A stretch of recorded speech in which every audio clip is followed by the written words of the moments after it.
One of the things that American donor society, I think, should learn from Serbia is what works and what doesn't work. And I think this is a grand lesson learned. Like, look at the sanctions. Targeted sanctions work. Shotgun sanctions don't work. So when you look at the petrol embargo, it's strengthening Milosevic. When you look freezing accounts of 10 of his associates, it really helped. So it's like, when you look at the donor money, I would particularly say that there were several levels of where it was well spent. First of all, local radio and TV stations. Empowering the alternative media network in Serbia was so important. 96, 97, we won the war on the local elections. So we got mayors of 30 different countries, different municipalities, including the city of Belgrade. That meant having 23 radio and 7 TV stations in the network. Equipping this network was the best spent international money in the history of international support that I'm aware of. So I'm not an expert in this. And then funding the civil rights organizations, particularly training election monitors. One of the things you can do without being, it's like when you're giving money to the opposition, of course, opposition would be labeled to be foreign puppets, mercenaries, whatever. We've been there, we've done that. But one of the things which is really important is you want to develop a capacity for independent election count.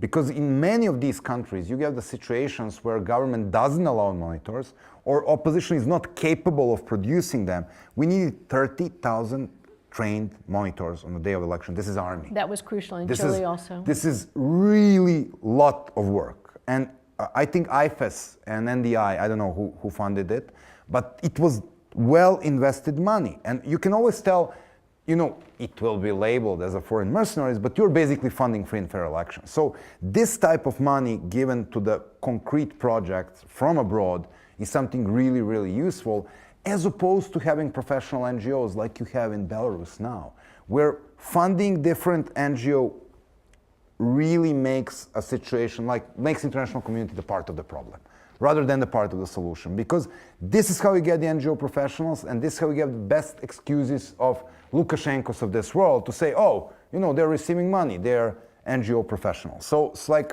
I don't know if this helps, this type of advice, but international community should help, and I think it's our obligation to help, but these type of stuff should be carefully taught. How important was international funding to Otpor?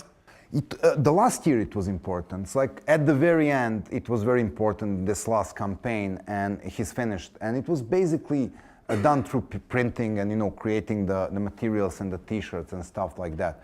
I think the one of the things the mistakes the movement make, and that was also our mistake at the very beginning, was you don't understand that the more you rely on your resources, the less vulnerable you are. So it's like, before we got to the position where we were really receiving tremendous amount of some kind of aid, we were capable to survive, we had 23 offices who were donated by the members.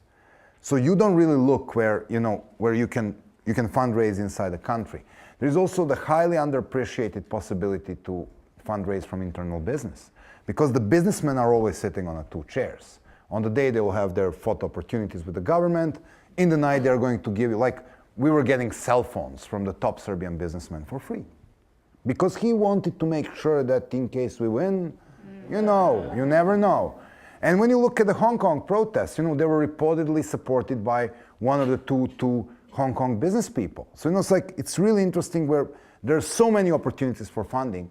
Unfortunately, the organizations and movements, they sit down and write grants. And this is how they become dependent. That's a big problem.